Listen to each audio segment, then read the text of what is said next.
Sandra. Bueno, vamos a dar entonces inicio a la actividad, a este evento que hace parte de los intercambios académicos que estamos haciendo de entre colegas integrantes de una red académica, la Red de Imaginarios Iberoamericana, Imaginarios y Representaciones, la RIR. Ya hemos tenido otras sesiones en las que han participado, por ejemplo, Oscar Basulto desde Chile o Andrea Datri desde Argentina, y eso es una red, ¿no? Una red es conectar nodos.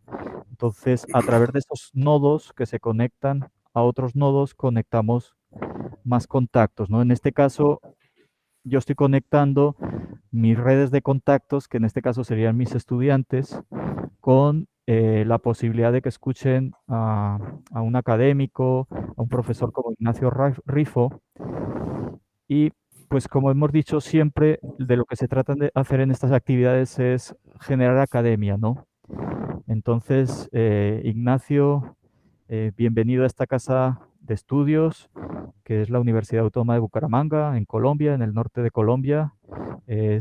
Bueno, para nosotros es un placer desde el programa de comunicación social tenerte, como tuvimos a Andrea y como en el futuro podemos tener a otros colegas. Ignacio Rifo Pavón, le voy a hacer un pequeño perfil para que nos presente y rápidamente comencemos, digamos, la posibilidad de debatir y de escuchar a Ignacio, de generar, como les digo, inquietudes. Ignacio está haciendo actualmente el postdoctorado en la Universidad Central de Chile, ¿sí? Eh, aunque está en la universidad, en estos momentos está en Barcelona, en la Universidad Pompeu de Fabra, está haciendo una pasantía con Theun van Dijk, como él dice, mayor experto en análisis del discurso del mundo, el holandés. Tiene su doctorado en Ciencias de la Comunicación Ignacio en la Universidad Autónoma de Barcelona y es licenciado en Comunicación Social e integrante de la Red Iberoamericana de Imaginarios y Representaciones, como les decía. Es autor de diversos artículos en Scopus sobre representaciones e imaginarios sociales en la prensa, en Spot, en el cine, así como todo lo que tiene que ver con las representaciones de las últimas protestas en los últimos años en Chile. Adicionalmente, y para eso lo invitamos, pues ahora está trabajando fuertemente la diferenciación conceptual y teórica que hay entre la categoría de representaciones sociales y la categoría de imaginarios sociales. Gracias por tu generosidad, Ignacio. Bienvenido. Y bueno, es un placer y te dejo el auditorio, tanto presencial como virtual, para ti.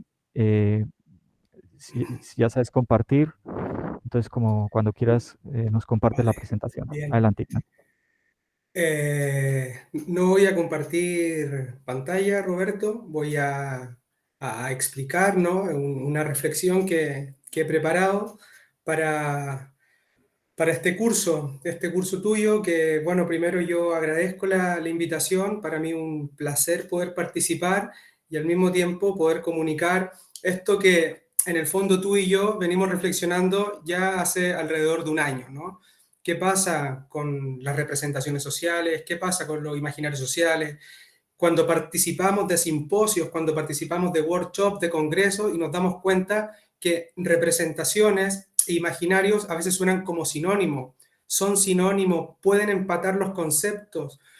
Desde mi punto de vista, le antecedo, no, ¿no? Hay que hacer una diferenciación epistemológica, es el momento de hacerlo para no seguir cayendo, creo yo, en este error conceptual, ¿no? Y así poder avanzar en esto que se llama ciencia. Esta reflexión está pensada para alumnos de primer semestre. Entonces haremos una reflexión. Primero nos adentraremos en todo lo que es el ser humano, ¿no? Este homo que siempre es llamado sapiens, pero nos olvidamos que es symbolicus, nos olvidamos que es religioso, nos olvidamos que es narus. El homo es un ser narrativo, para luego ya entrar a esta diferenciación, ¿no?, de la representación social y los imaginarios sociales, y yo les voy a establecer aquí una propuesta que he venido trabajando este último tiempo y que Roberto evidentemente también ha podido contribuir. Entonces, claro, cuando nosotros como seres humanos oímos, ¿no?, el concepto de Homo sapiens, es como si todo se reduce ahí, ¿no? Ese ser pensante, ese ser racional, el pienso, luego existo, ¿no? Ese sapiens, y no olvidamos que el ser humano es un Homo narus. El ser humano es un Homo que cuenta historias, ¿ya? Es decir, lo que nos distingue de las demás especies homínidas es que nosotros tenemos la capacidad de poder contar historias, de inventar relatos. Y estos relatos se dan en este campo de la comunicación, de lo comunicativo. ¿Qué vendría a ser la comunicación? A grosso modo, sería poner algo en común. Y ese algo en común, ¿no?, es un sentido, es transmitir un sentido. ¿Ya? Bueno, aquí, primer año, ¿no?, podríamos entrar a reflexionar en torno a este axioma de Watzlawick, cuando decía que todo comunica. Si todo comunica, todo transmite sentido, entonces la forma en que yo me visto, la forma en que hablo, la mascarilla de Roberto, el fondo de pantalla de Andrea, absolutamente todo comunica. Y si todo comunica, aquí tomamos el pensamiento de Aristóteles y del monje Lluís Duc de la abadía de Montserrat, dirán que la comunicación es eminentemente retórica. Es decir, todo acto humano vendría a ser comunicativo, ¿ya? Y a la vez retórico, que busca un efecto, más allá del persuadir. Olvidemos la retórica tan solo como el persuadir a nivel político, no a nivel propagandístico, no, sino que generar un cambio, ¿no? Generar ahí un efecto en este receptor. Entonces aquí ya tenemos un marco de la comunicación y la importancia del ser humano en su hecho, en su acto de poder contar historias. El ser humano cuenta historias, es un ser narrativo, es un ser de relatos. El ser humano no puede vivir fuera de relatos. Cuando un relato se destruye o pierde legitimidad, lo más probable es que la cohesión social también, hay un quiebre social. El ser humano ha podido crear dioses, ha podido crear ideologías, ha podido crear el Estado, la educación, las formas de comportamiento, y estos no dejan de ser relatos. Y la matriz creativa es la imaginación. Y atención aquí, porque hay que entender la imaginación no como la loca de la casa, no como decía Baruch Spinoza cuando decía que era la imaginación, era las vacaciones de la razón, sino otorgarle a la imaginación un poder trascendental creativo. Si queremos el sexto sentido del ser humano, la capacidad de poder crear, ¿ya?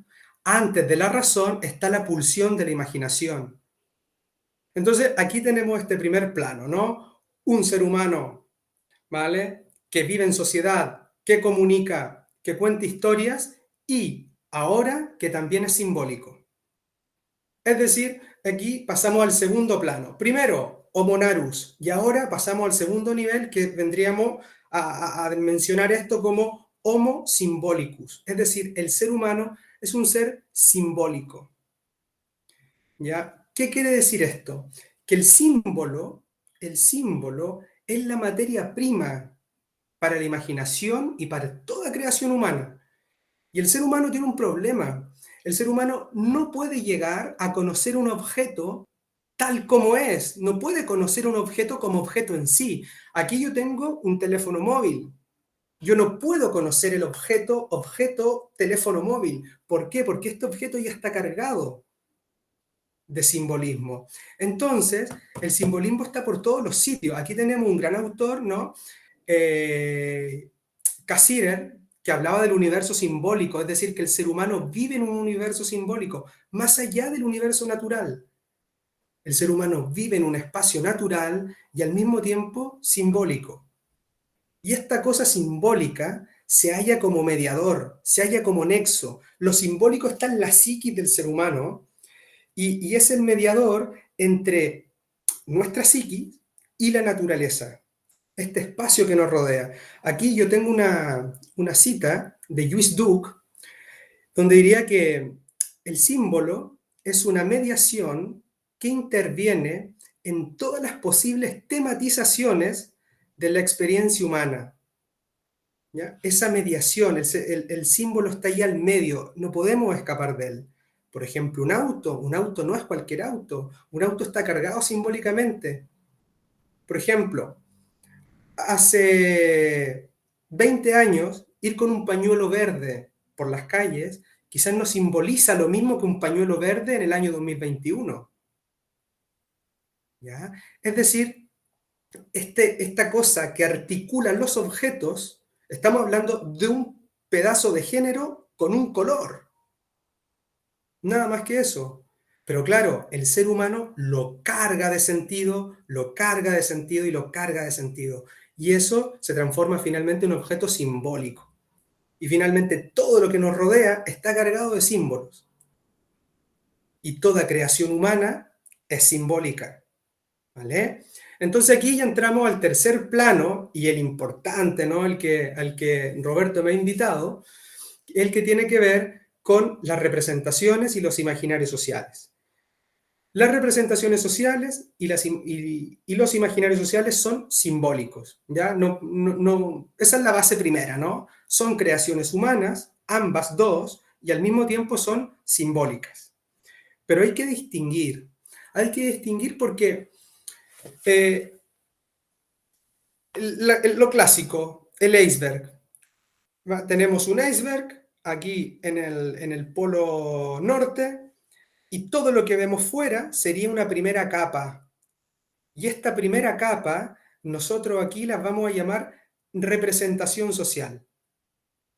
Y esto que no vemos, que está en el fondo ahí en el océano, lo vamos a llamar imaginario social.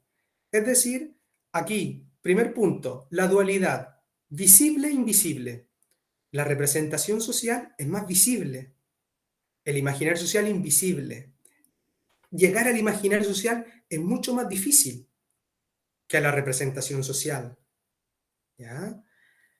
Como decíamos a nivel simbólico, la representación social, digamos que tiene un peso simbólico un poco más liviano. En cambio, el imaginario social tiene un peso simbólico mucho más contundente y más complejo, ¿ya? Pero primero habría que definir imaginario y definir representación. Vamos a definir el imaginario social como todas aquellas ideas, creencias, cosmovisiones, ideas de mundo que tiene una sociedad en concreto y que comparten entre sí. Son ideas de mundo compartidas. Allí es donde nosotros podemos encontrar los miedos que tenemos, los sueños que tenemos. Ustedes en Colombia seguramente tienen miedos colectivos, tienen sueños, tienen esperanzas, y estas cosas son imaginarias y son compartidas socialmente. Luego, las representaciones, por otra banda, están por acá arriba del iceberg, como les decía, ¿vale? Y estas se concretizan gracias a los imaginarios sociales. Es decir, los imaginarios sociales son el fundamento, el sustrato matriz para que las representaciones se concreticen. Es decir, sin imaginarios sociales no podrían haber representaciones que sean compartidas y legitimadas socialmente. Entonces, como pueden ver, aquí hay una dialéctica, ¿no? Entre representación e imaginario social. ¿Ya? Por ejemplo, cuando yo les decía que la representación se puede ver más fácil, por ejemplo, una pieza de teatro, es una representación. Se está representando un mundo social, ¿no? Si yo quiero analizar esa pieza de teatro y empiezo a escarbar todo el discurso que allí se transmite, todo el sentido y todo el simbolismo que se transmite en esa pieza de teatro, lo más probable es que yo vaya a llegar a los imaginarios sociales que estructuran esa sociedad. Hay un autor que se llama Edgar Morin, que en el año 68, 67, escribió un libro que se llama El hombre imaginario, Cine y hombre imaginario, no me recuerdo bien, donde él hablaba del espíritu del tiempo. Es decir, lo que quiero decir con esto es que nosotros en las representaciones sociales podemos ver, podemos observar el espíritu del tiempo, ¿no? Ese sentido, este cúmulo de ideas, este cúmulo de creencias de una época.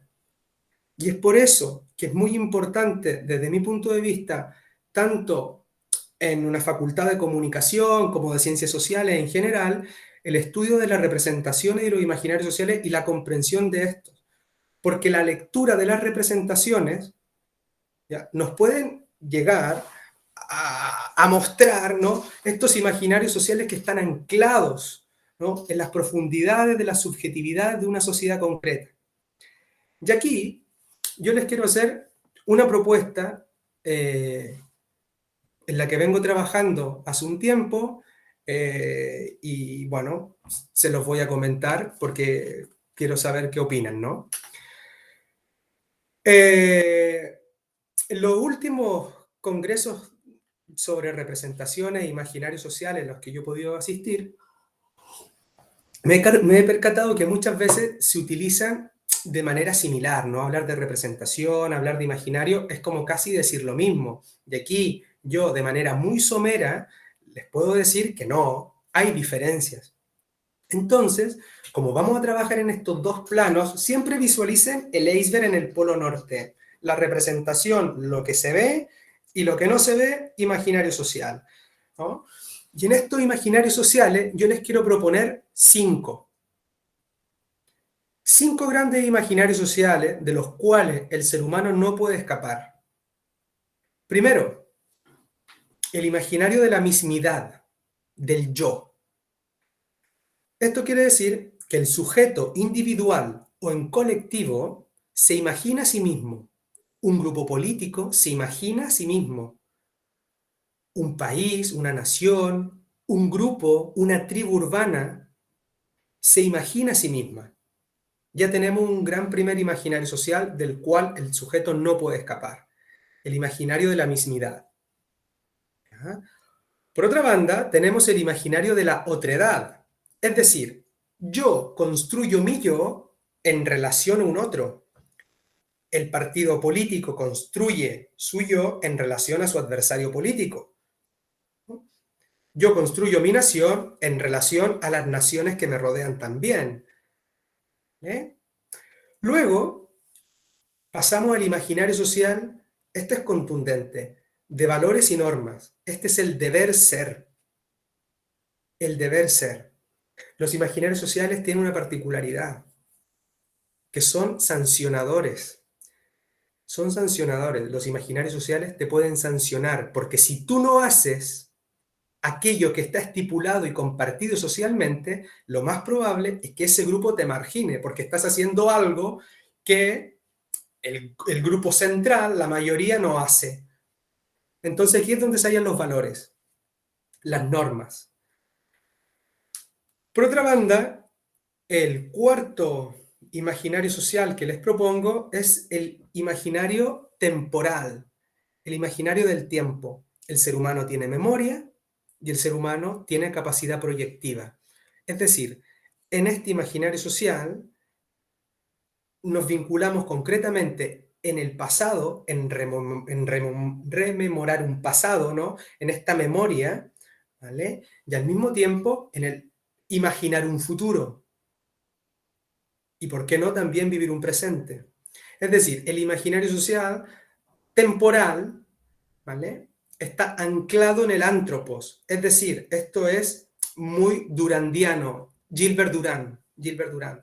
Cuando él en la estructura antropológica del ser, estructura antropológica del imaginario, decía, la capacidad creativa del ser humano, ¿vale?, se ve potenciada y al mismo tiempo preocupada por ese cronos, por esa muerte que me acecha. Es decir, el ser humano va aquí construyendo y creando y la muerte se acerca.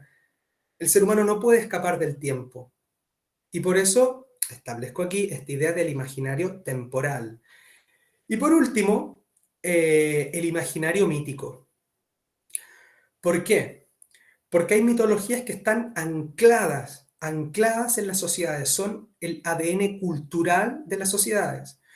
En un trabajo que publicaremos prontamente con Roberto y que ya hemos terminado, nos hemos dado cuenta que independiente un partido político, esto fue un trabajo que hicimos en Chile, ¿no? Analizamos las campañas del plebiscito del 2020 en Chile y nos dimos cuenta que, siendo del aprobar una nueva constitución o rechazar una nueva constitución, izquierda, derecha, progresistas, conservadores, llámenlo como ustedes quieran, remiten a las mismas matrices míticas, a las mismas bases culturales, las mismas, las mismas. El problema está, o el cambio está, mejor dicho, en cómo representan esas matrices míticas. Y ahí está el juego otra vez, ¿no? De la visibilidad, de la invisibilidad, de la representación y el imaginario. Entonces, este sería el quinto imaginario que yo les quiero plantear. Nosotros aquí, como países occidentales y países occidentalizados, nosotros tenemos una matriz judeo-cristiana que no podemos escapar. En España, Pablo Iglesias, Podemos, Nueva Izquierda, una separación entre el Estado y la Iglesia, no hay nada más mesiánica que la primera campaña electoral de Podemos, donde remitían a mitos judeo-cristianos, pero constantemente. ¿Vale? Bien, yo propongo dejar la ponencia hasta aquí y dar espacio a preguntas, reflexiones y lo que deseen, ¿de acuerdo?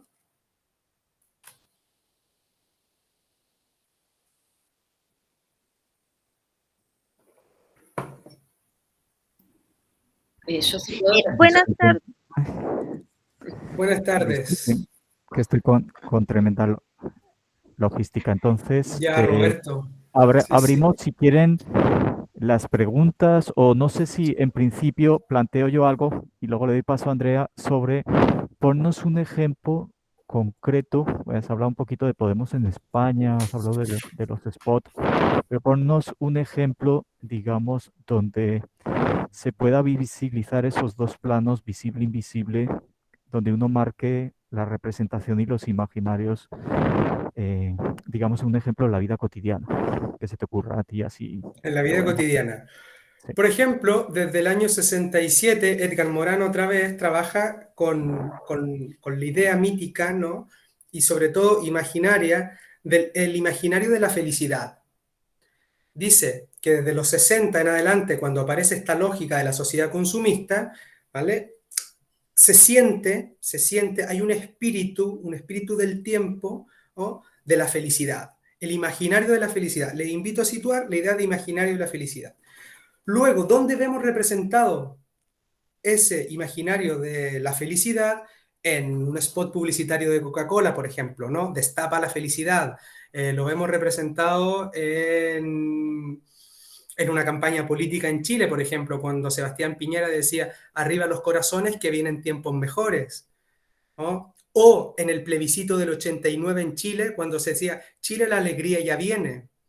Es decir, durante los últimos 40, 50 años, ¿no? Nos podemos encontrar, según esta perspectiva, ¿no? Una idea de la felicidad, ¿no? El ser feliz, este emoticón del smiley que lo podemos ver en distintos sitios, el siempre sonríe, que también hoy día lo podemos encontrar en las librerías con estos libros de autoayuda, de coach, ¿no? Que te reivindican constantemente y te representan constantemente este imaginario de la felicidad. Perfecto, Andrea. Sí, yo levanté la mano, pero me parece que alguien habló primero. Digo, me pareció, pero bueno, si no hago mi pregunta. Bueno, no, pero como vos me digas, Roberto. Adelante, adelante. Ah, bien. No, súper clara esta diferenciación que haces de pensar las representaciones y los imaginarios.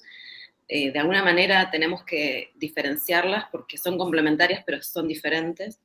Y es cierto lo que decís, que en los congresos y en los eventos muchas veces se las trata como iguales y como sinónimos y no lo son. Mi pregunta es, fui anotando esta tipología que vos hacés y Y me pregunto, por ejemplo, ¿dónde queda la cuestión? Vivo en una esquina, se debe notar. Esta tipología que vos haces que me parece súper interesante porque también nos sirve, desde el punto de vista epistemológico, hacer estas categorías, nos sirve para justamente categorizar y para poder explicar, ¿no? O comprender. ¿Dónde queda la cuestión del espacio, de lo espacial? Y te hago esa pregunta en función de mis estudios, ¿no? Donde el territorio, donde la geografía, donde el espacio tiene mucha importancia para pensar los imaginarios, que en mi caso yo estudio los imaginarios del agua. Digo, yo podría incluir la cuestión espacial dentro de, por ejemplo, en la tipología del imaginario de la otredad, ¿no? Donde en esta otredad siempre está presente mi relación con el otro, lo identitario, y en la identidad se plantea justamente la relación entre espacio y tiempo. Pero bueno, quería preguntarte esta cuestión de lo espacial, ¿dónde la situarías en el marco de esta categorización que haces? Bien, sí, Andrea, mira, en todo, ¿no? En todo, es decir, lo espacial no puede escapar ni del tiempo, ni no puede escapar, ¿no? Ni de la creación de un yo, ni de una otredad, ni de los valores. De hecho, aquí, esto en el artículo que estoy trabajando, aquí cito Castoriadis, cuando él dice, una de las condicionantes, pero nunca determinantes de la creación humana, es esta cosa espacial, ¿no? Es decir, los componentes naturales, espaciales, con los que el ser humano se encuentra, ¿no? En el día a día. Entonces, claro, no, lo espacial, Andrea, se halla en todo espacio, ¿no? O sea, en toda categoría del imaginario social que aquí planteo.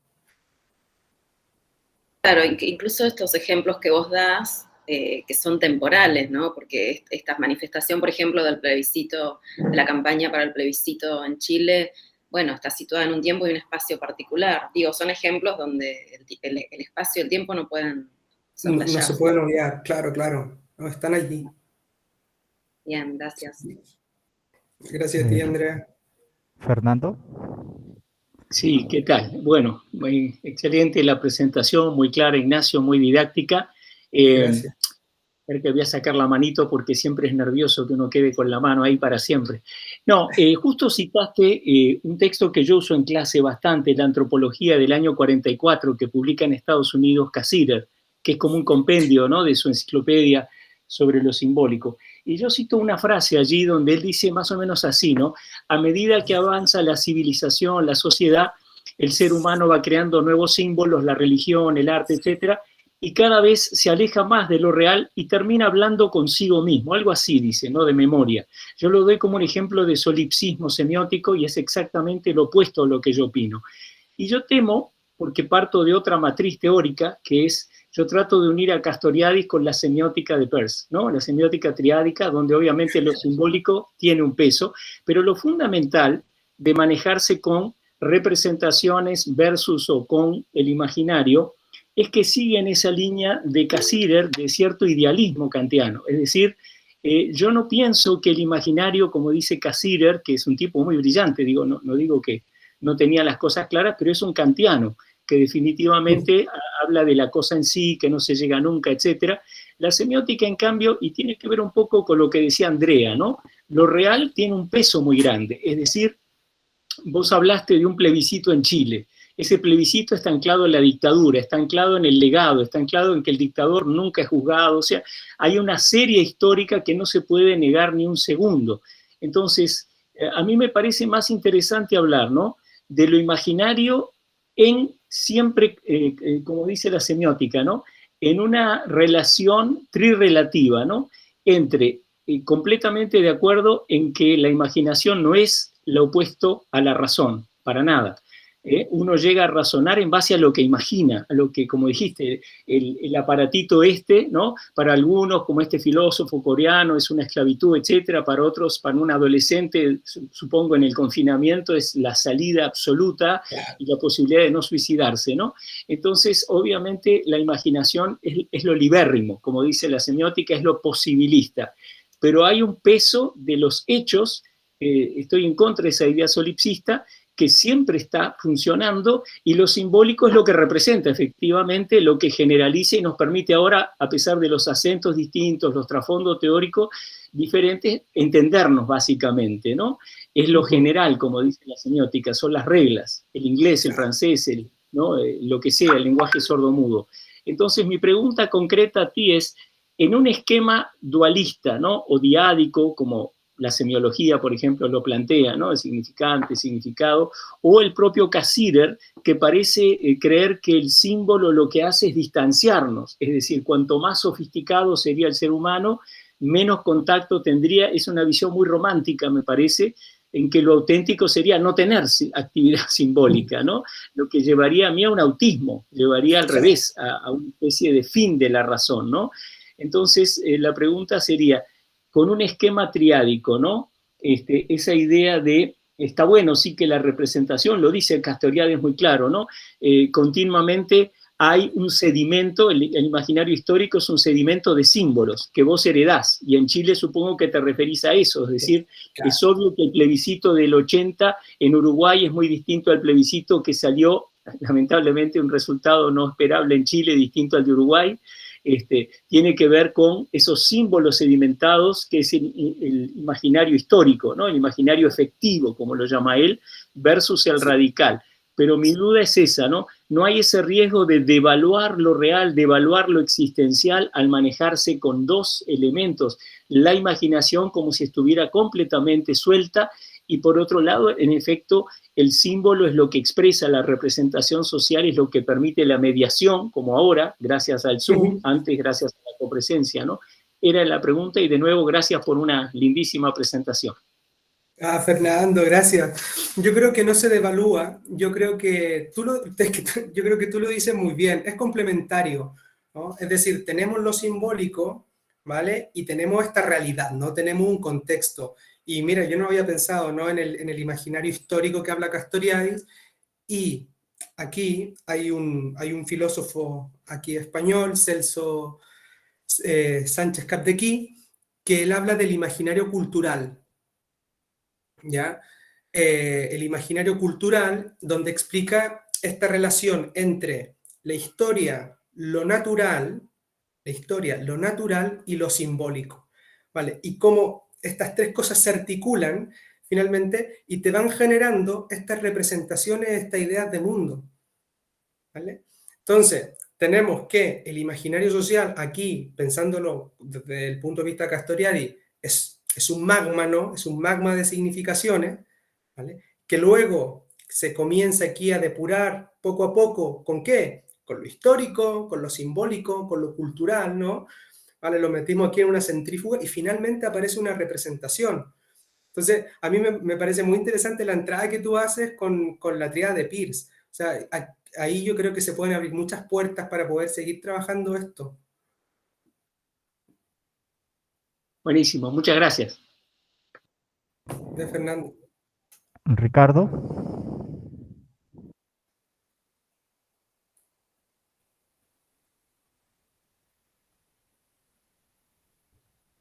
Tiene el micrófono apagado, Ricardo, disculpe. Ricardo, tiene el micrófono apagado.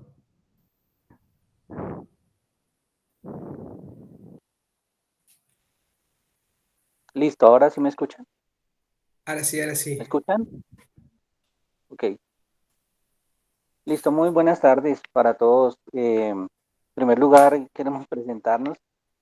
Nosotros estamos desde Colombia, desde la Universidad Pedagógica y Tecnológica de Colombia. Tenemos un semillero de investigación que hemos denominado representaciones sociales. Venimos trabajando hace algunos años, tal vez, unos 2 años, 3. Somos neófitos en el tema, hemos venido haciendo algunas exploraciones nacionales y también internacionales. Hemos tenido algunos encuentros con el profesor Castorina, leyendo un poco sobre el tema, acercándonos un poco teóricamente al tema de las representaciones sociales. Y bueno, pues aprovechamos estos espacios para seguir en el proceso de formación. Creería yo, estamos más en un proceso de formación y haciendo algunos pinitos en investigación. Entonces, pues agradezco el espacio. Una de nuestras estudiantes está permanentemente buscando estos espacios y bueno, ahí donde podemos estar, pues lo hacemos. Agradecerles entonces la intervención, Ignacio, y pues quisiera hacer una pregunta. Ya en términos tal vez un poco más pragmáticos, en términos de la investigación misma de las representaciones sociales. Y cuando trato de entender un poco lo que tú planteas, que evidentemente para poder leer representaciones sociales debo ubicarme desde los imaginarios, ¿cierto? Porque ahí subyacen y ahí se representan precisamente en la representación social. En el campo de la investigación concreta, ¿cómo se aborda? Sí, porque si yo quiero hacer una investigación en representaciones sociales y hay todo un campo, ¿cierto?, de investigación en las representaciones sociales, pero la base está en los imaginarios, ¿cómo se aborda eso de manera pragmática? O sea, metodológicamente, ¿cuál sería el camino? No para buscar recetas, ¿no?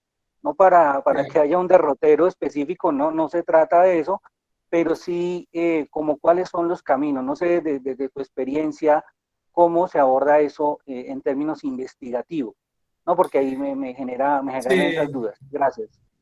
sí, bueno, yo creo que en primer lugar habría que ver, ¿no?, los intereses propios de la investigación, ¿no? ¿Qué abordaje le vamos a dar, ¿no? O sea, si tenemos una matriz teórica determinada, entraremos a analizar un objeto de estudio con el análisis del discurso o con un análisis crítico del discurso. Yo creo que depende. Mira, Roberto y yo venimos trabajando y depurando una herramienta metodológica que ha creado Roberto Sancho aquí, ¿no?, el profesor, sobre el análisis semiótico del discurso, donde no entramos con Peirce, pero sí con Saussure y con los dos niveles del significante y el significado. No voy a explicar la herramienta porque es larguísima, pero para decirlo, ¿no?, tenemos un discurso y lo analizamos en estos dos niveles. En el plano del significante, ¿vale?, lo vamos a establecer como nuestro plano más superficial, es donde se hallan las representaciones sociales. Y luego vamos cavando poco a poco y llegamos al significado. Y en ese significado puede hallar una cadena de valores, y esas cadenas de valores, el valor es un deber ser, es un imaginario, ¿no? Y ahí puedes llegar y tocar el imaginario social. ¿Vale? Es decir, mediante el análisis semiótico del discurso, nosotros venimos trabajando desde esta idea de Saussure, entre significante y significado. Ahora, hay un artículo que, bueno, creo que está Oscar Basulto por aquí, que hemos publicado hace muy poco, hace un par de semanas, un mes, sobre el estallido social chileno. Está publicado en la Revista Mexicana de Ciencias Políticas y Sociales, en donde nosotros entramos, ¿no?, al análisis de la prensa chilena hegemónica y contrahegemónica, porque ya creemos que hay imaginario en disputa y representaciones sociales en disputa, ¿no?, mediante el análisis del discurso. Clásico análisis del discurso, Eliseo Verón con la enunciación, Van Dyck con el contexto, y entramos de esa forma, ¿no?, para poder hallar representaciones e imaginarios sociales. Espero haberte respondido, Ricardo, pero es complejo, ¿no?, elaborar, ¿no?, y plantear ahí una herramienta.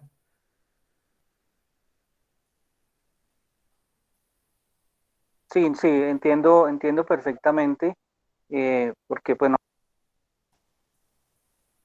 No te oigo, perdón. Está sin micrófono otra vez.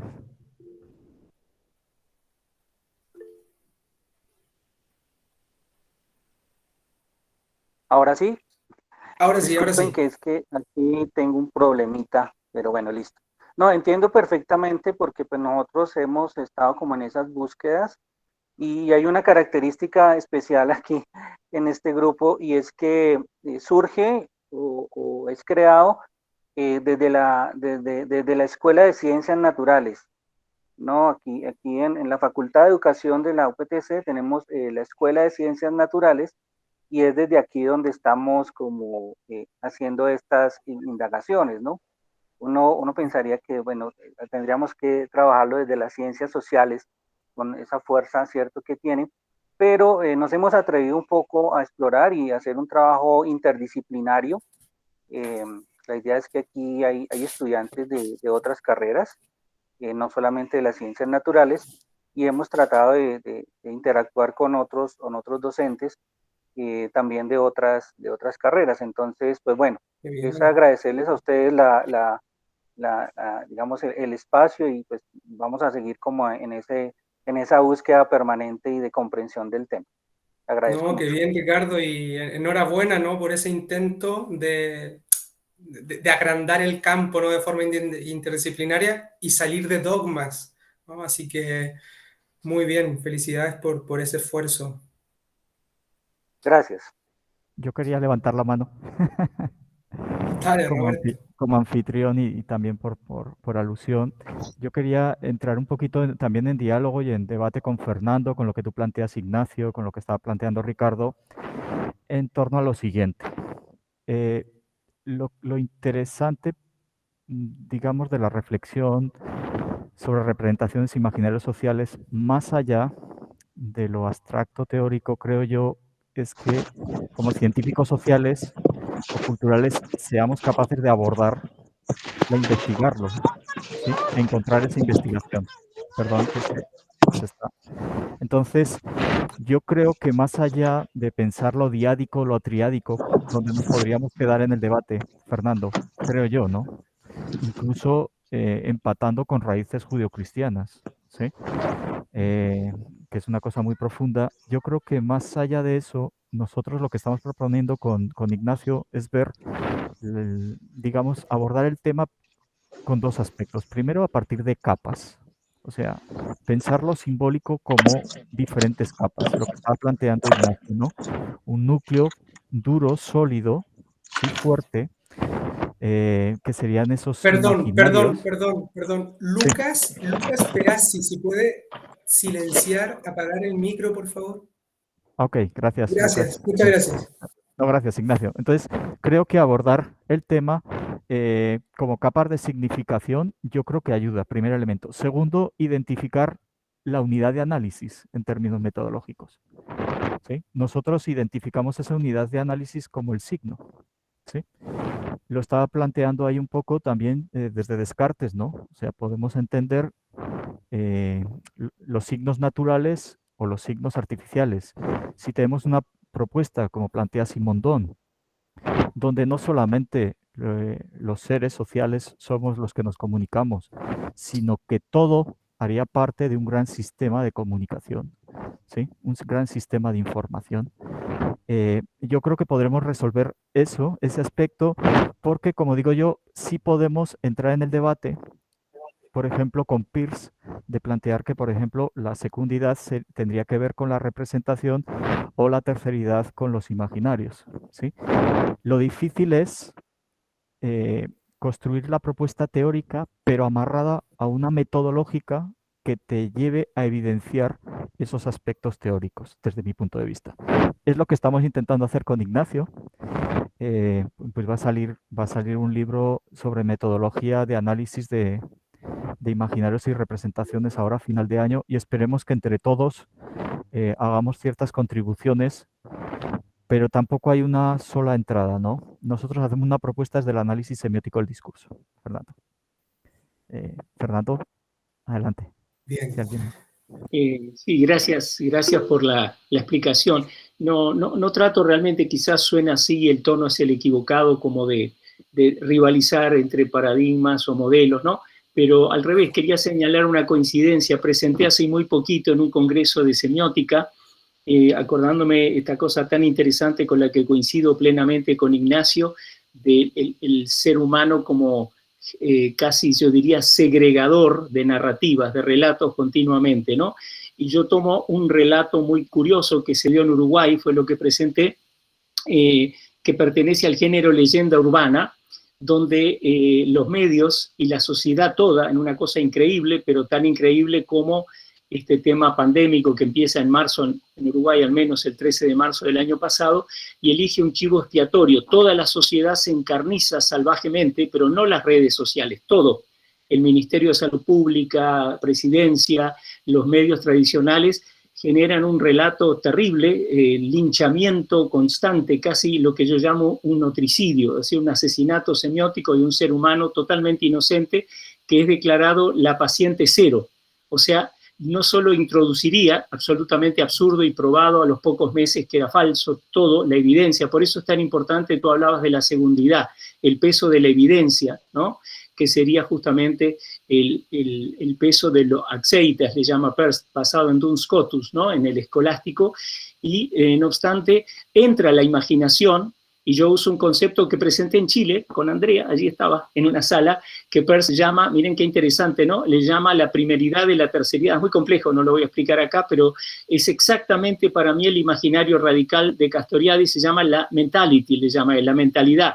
La mentalidad es lo que da forma a ese relato. Ese relato no se encarniza con cualquiera. Elige a una mujer que, bromeando en inglés, hay una expresión muy sexista que se llama resting bitch face. Es cuando una celebridad es tomada la foto en un momento feo, digamos, donde tiene una cara larga, seria, y una expresión muy sexista le llama resting bitch face. Cada uno imagínense la traducción.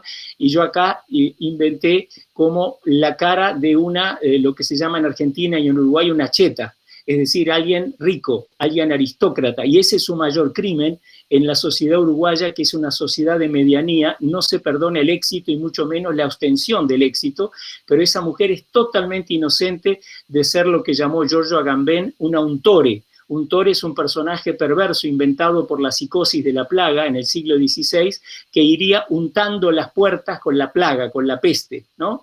A ella la ven en todas partes diseminando el mal, perversamente, matando a toda la sociedad uruguaya, ¿no?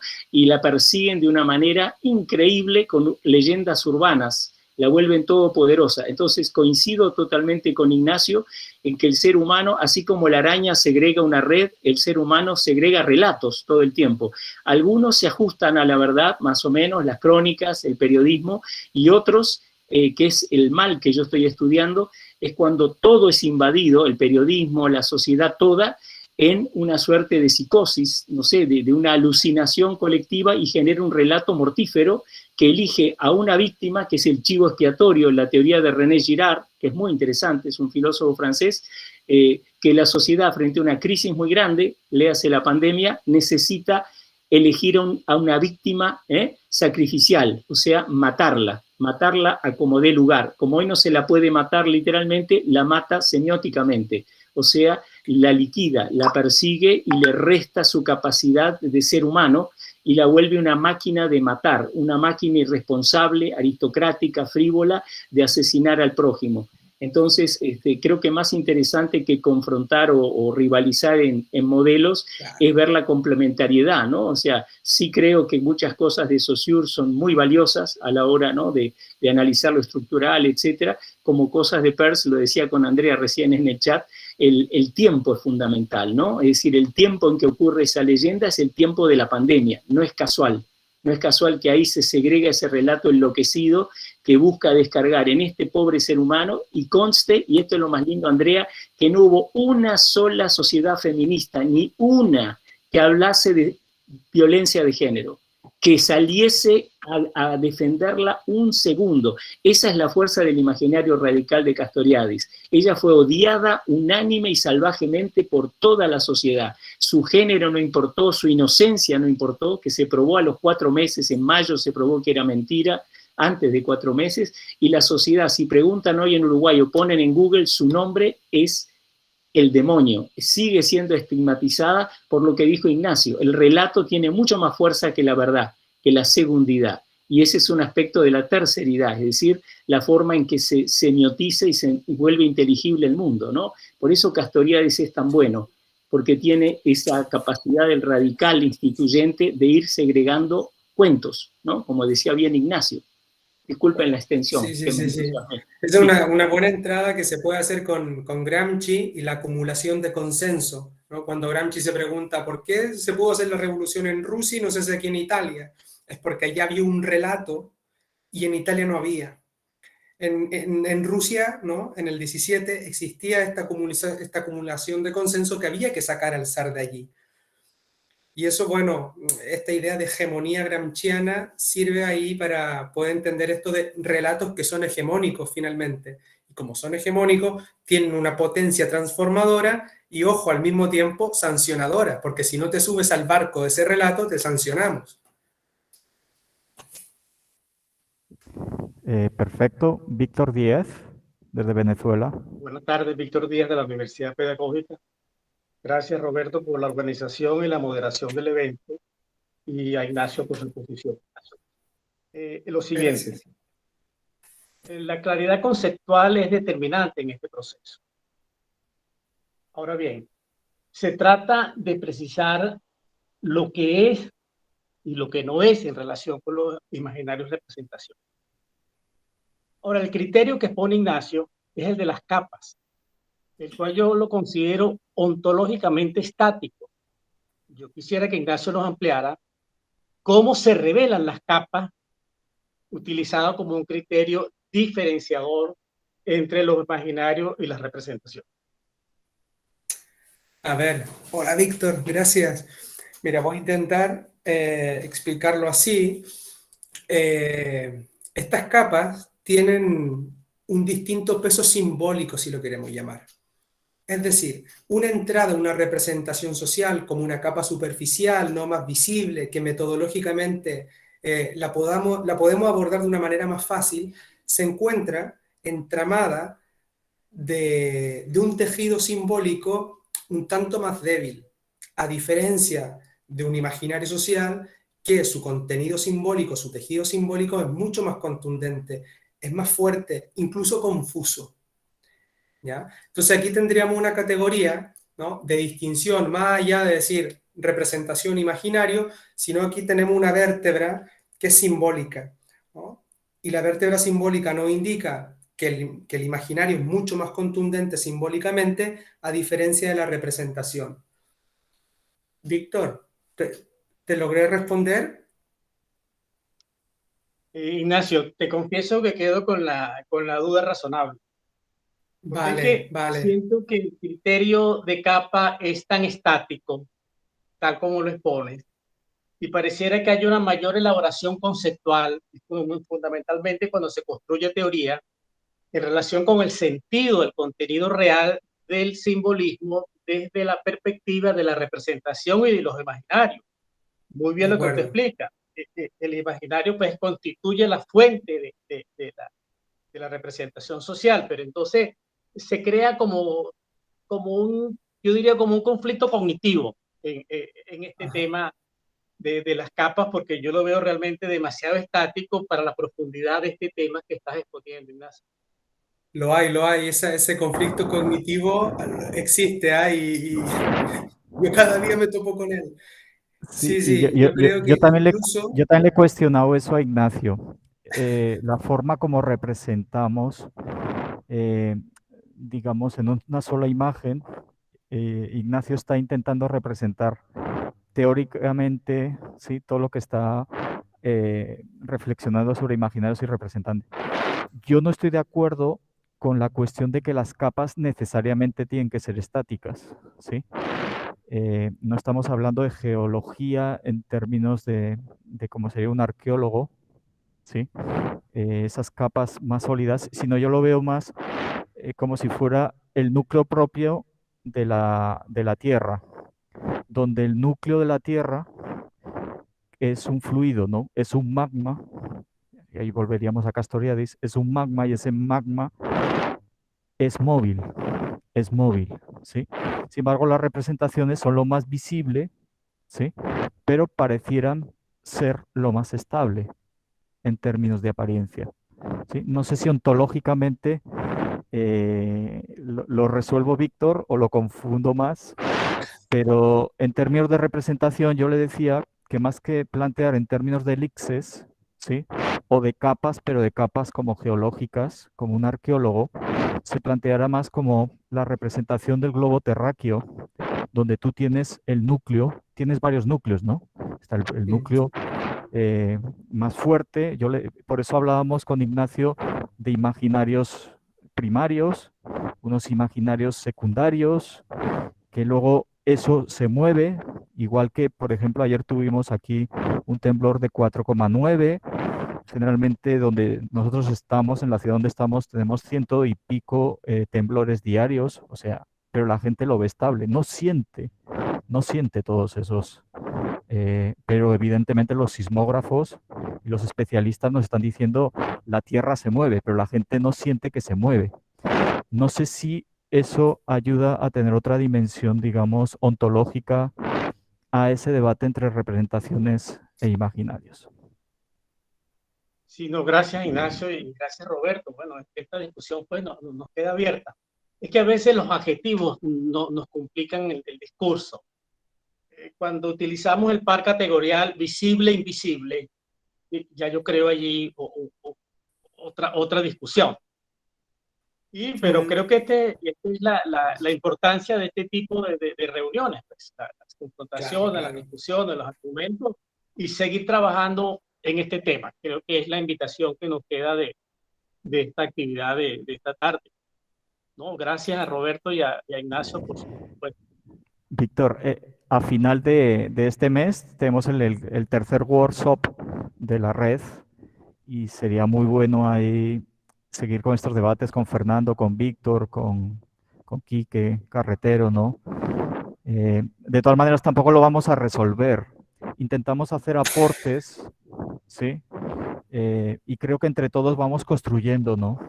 Por eso digo que la propuesta ahora en términos metodológicos que saca Felipe Aliaga, creo que va a hacer un aporte para que no solo haya una entrada ni teórica ni metodológica, sino que haya diferentes entradas, ¿no? Que eso es lo que enriquece. Claro. Una cosita nomás por ahí para comentar o agregar a esta pregunta que hace Víctor. A mí me gusta la forma que tiene, bueno, de hecho trabajo con la metodología y la teoría de Manuel Antonio Baeza, y él habla de planos, él habla de 4 planos, ¿no? El plano concreto, el plano medianamente concreto, el plano ideado o imaginado y el plano arquetípico. Ese plano arquetípico coincidiría con lo que vos hoy decías, Ignacio, de este imaginario mítico. Entonces, a partir de esos 4 elementos que señala Manuel Antonio Baeza, y que en realidad tampoco lo construye él por sí mismo, sino que también lo toma de otras lecturas que hace, como por ejemplo la que hoy vos, Ignacio, señalaste de Sánchez Capdequí. Entonces, a partir de esos cuatro planos, nosotros podemos identificar, él lo hace desde una perspectiva fenomenológica, o sea, interpretativa, hermenéutica, donde toma los relatos, la narración, y trata de identificar aspectos que se vinculen con lo que se aproxima más a lo representado o a lo imaginado, al imaginario. Entonces, por ejemplo, lo que está dentro del plano de lo concreto, o sea, todo eso que yo puedo ver, esto que hoy decía Ignacio como ejemplos del cuadro que se ve detrás de mí, lo que significa el barbijo o el tapabocas en Roberto, son elementos que a mí me representan una situación, bueno, pandemia, ese cuadro, lo que ese cuadro me dice, ¿no? En cambio, si me voy hacia los planos menos aparentes, como puede ser, por ejemplo, el plano mítico y el plano ideado o imaginario, dice Manuel, son más difíciles de entender y tiene que ver con lo que vos hoy señalabas, Ignacio, de esos imaginarios que cuando hablamos de temores, de sueños, de memorias, o sea, serían tus imaginarios del tiempo, por ejemplo. Entonces, bueno, ves que digo, espero no haberlos enredado, pero digo, son tipologías o son caracterizaciones que uno hace para poder también conceptualizar lo que quiere entender, que lo que queremos entender es, bueno, el conflicto social, el fenómeno social. Digo, teorías hay, están a nuestra disposición. Es como que las ponemos en debate. Era eso nomás. Bien, Andrea. Creo que... Hola, buenas tardes. ¿Se escucha? Sí, Oscar. Basurto, adelante. Sí, se me escucha. estoy Sí, con el perfecto. teléfono móvil, así que por eso me conecto así, pero la verdad es que, bueno, primero que todo saludarles a todos, un gran placer. Estaba escuchando hace un ratito, no desde el comienzo, pero ya llevo una media horita ya conectado y agradezco mucho este espacio, agradezco a Ignacio, a todos los que han organizado este evento y me gustaría aportar, no sé si va a ser mucho aporte o no, pero sí decir algo respecto de imaginario y representaciones específicamente. La verdad es que vengo hace algún tiempo trabajando en la distinción y complementariedad de los imaginarios y las representaciones, pensado, ¿no es cierto?, en un sentido teórico y también metodológico. Entonces, refiriéndome a esto, eh, como digo, no sé si ya entraron por lo que voy a decir ahora, ya me comentarán, pero a mí me interesa mucho partir esta discusión refiriéndome primero a las representaciones, pero a lo mejor en el sentido más clásico, ¿ya? Aludiendo a la idea que señala Moscovici en el sentido de un acercamiento a la vida cotidiana, de un acercamiento a la acción social, ¿ya? Y en ese plano, tal vez no yéndonos a una perspectiva de metateoría, porque claro, esa también es otra discusión que se abre. Muchas veces se plantea, claro, ¿son los imaginarios sociales una metateoría? Sí, probablemente sí, ¿no es cierto? Y también una metodología. Pero uno podría decir lo mismo también de las representaciones sociales. Entonces, en ese sentido, yo más bien prefiero trabajarlo como nociones teóricas que tienen una aproximación y una bajada metodológica, como se ha venido planteando también. Entonces, si decimos que las representaciones sociales, como digo, en el sentido más clásico de Moscovici, tienen que ver con la vida cotidiana y con la acción social, entonces, de esta manera, y lo complementamos con lo que señala Denis Jodelet, que se traducen en imágenes culturales, entonces tal vez con estas tres cuestiones nos podemos quedar en que la representación social tiene que ver efectivamente con las acciones de la vida cotidiana que se manifiestan, ¿no es cierto?, en un determinado contexto cultural. Es decir, sería el ámbito de la acción, del hacer, ¿ya? Pero si esto tratamos de alguna manera de complementarlo y entenderlo con los imaginarios sociales, y aquí más bien, ¿no es cierto?, desde la Perdona, Oscar, perspectiva es de que no se Castoriadis está ya oyendo bien. ampliamente Oscar. abordada en este debate, tal vez entonces habría que entender que que estos imaginarios sociales de alguna manera nos van a permitir ser una fuente más explicativa. ¿En qué sentido? Que nos van a permitir explicar por qué ocurre en definitiva una determinada representación. Y ahí estaría la complementariedad Oscar, es que se y a escucha la muy vez la mal. distinción. ¿Sí? Oscar, es que te escuchamos muy mal, muy mal, muy mal. Hemos Ah, Muy intentado. mal. bueno, si se escucha muy mal, entonces lo dejo para otro momento. Eh, eso, porque ahora no tengo una posibilidad de conexión. Entonces lo dejo Vale. para otro momento, pero quizás lo único que tal vez se pudiera escuchar es reflexionar un poquito más sobre la representación, como digo, en un eje de la acción y de la vida cotidiana, y el imaginario como un eje explicativo para esa acción social. No sé si eso se escuchó, lo dejaría por ahí. Eso, muchas gracias. Sí, sí se escuchó, Oscar. Se escuchó mucho mejor. Víctor y luego Arlet.